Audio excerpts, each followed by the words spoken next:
Welcome to our deep dive into one of the world's most persistent public health challenges, malaria. This ancient disease, whose name derives from the Italian for bad air, has plagued humanity for millennia. Today we'll explore the causes, symptoms, and efforts to combat this deadly disease. We will journey to the front lines of this battle, witnessing both the devastating toll of malaria and the inspiring efforts of scientists, healthcare workers, and communities striving for a world free from its grip. Malaria's origins lie not in miasma, as once believed, but in a microscopic foe, the parasite. These single-celled organisms are the true agents of this deadly disease. However, they cannot spread from person to person directly. Their journey relies on a vector, a carrier that unwittingly facilitates their transmission, the female mosquito. As she seeks a blood meal, her bite delivers the parasite into the human bloodstream, where it begins its insidious invasion. Not all parasites are created equal. 5 species are known to infect humans, each with its own characteristics and virulence. The most prevalent species in sub-Saharan Africa is unfortunately also the most deadly. Other species like, and can cause debilitating illness while primarily found in Southeast Asia, presents a more recent threat to human health. Once inside the human host, the parasite begins to multiply, invading red blood cells and triggering a cascade of symptoms. Fever, often reaching dangerously high temperatures, is one of the hallmarks of malaria. Chills, headache, muscle aches, fatigue, nausea, and vomiting are also common, leaving the sufferer weak and debilitated. In severe cases, malaria can lead to anemia, organ failure, coma, and even death, highlighting the urgency for prompt diagnosis and treatment. Malaria's reach extends across the globe, but it is in the world's tropical and subtropical regions where its impact is most profoundly felt. Sub-Saharan Africa bears the heaviest burden, with a significant proportion of global cases and deaths occurring in this region. However, South Asia, Southeast Asia, Central America, and South America are also affected, highlighting the disease's persistent threat to global health and development.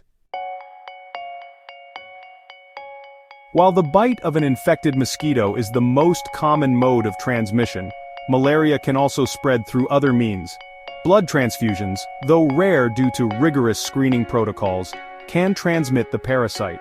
Similarly, organ transplantation carries a small risk, as can the sharing of needles, though this is less common.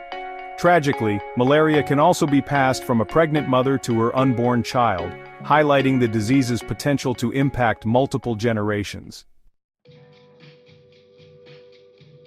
Prompt and accurate diagnosis is crucial for effective malaria treatment and to prevent potentially life-threatening complications. Microscopic examination of blood samples, though requiring trained personnel and laboratory infrastructure, remains the gold standard for identifying the presence of parasites.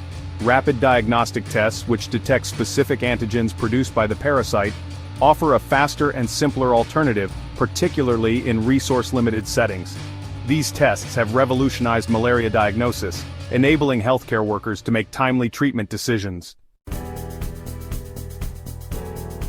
The discovery and development of anti-malarial drugs have been a turning point in the fight against this deadly disease. Artemisinin-based combination therapies, or ACTs, recommended by the World Health Organization as the first-line treatment for uncomplicated malaria, have significantly reduced malaria mortality rates. These therapies, combining artemisinin derivatives with other anti-malarial drugs, target different stages of the parasite's life cycle, increasing their effectiveness and reducing the risk of drug resistance. Preventing malaria is not only more effective than treating it, but also crucial for reducing the burden on healthcare systems and communities.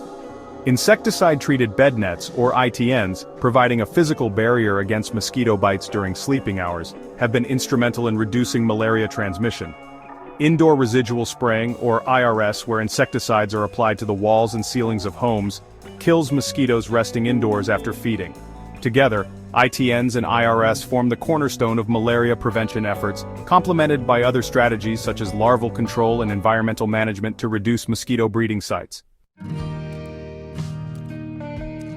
The development of an effective malaria vaccine has been a long-sought goal, and recent scientific breakthroughs have brought us closer to this reality. The RTS-S/AS01, or Mosquirix vaccine, the first malaria vaccine to be recommended for widespread use by the World Health Organization, targets the deadliest malaria parasite. While the vaccine's efficacy is partial, it represents a significant milestone in malaria control, offering hope for a future where this disease is no longer a major public health threat. Malaria's impact extends far beyond the individual sufferer, taking a devastating toll on families, communities, and national development. With millions of cases and hundreds of thousands of deaths annually, primarily in sub-Saharan Africa, malaria perpetuates a cycle of poverty and hinders economic growth. The disease places a significant strain on healthcare systems, diverting resources from other essential services. Children under 5 and pregnant women are particularly vulnerable, highlighting the urgent need for continued investment in malaria control and elimination efforts. Despite significant progress in malaria control, challenges remain that threaten to undermine our efforts and reverse the gains made. Drug resistance, particularly the emergence of chloroquine-resistant, poses a significant threat to malaria treatment efficacy. Similarly, insecticide resistance in mosquitoes reduces the effectiveness of bed nets and indoor residual spraying, necessitating the development of new insecticides and innovative vector control strategies. Climate change, with its potential to alter mosquito distribution and breeding patterns, adds another layer of complexity to malaria control efforts. The fight against malaria requires a coordinated global effort, bringing together governments, international organizations, research institutions, healthcare providers, and communities affected by this disease. The World Health Organization's Global Malaria Program plays a pivotal role in setting global malaria policies, providing technical assistance to countries, and monitoring progress towards eradication.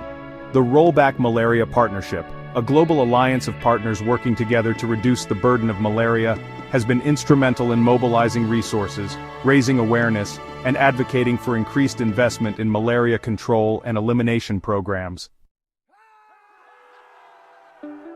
Thank you for joining us on this journey to understand malaria. We've witnessed the devastating impact of this ancient disease, but also the remarkable progress made in combating it. From the discovery of anti-malarial drugs, to the development of insecticide-treated bed nets and the promise of new vaccines, we have the tools to control and ultimately eliminate malaria. But our work is far from over.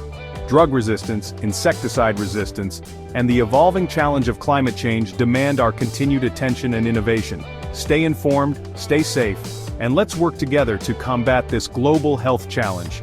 Only through sustained commitment and collaboration can we create a future where malaria is relegated to the history books and its devastating impact is but a distant memory.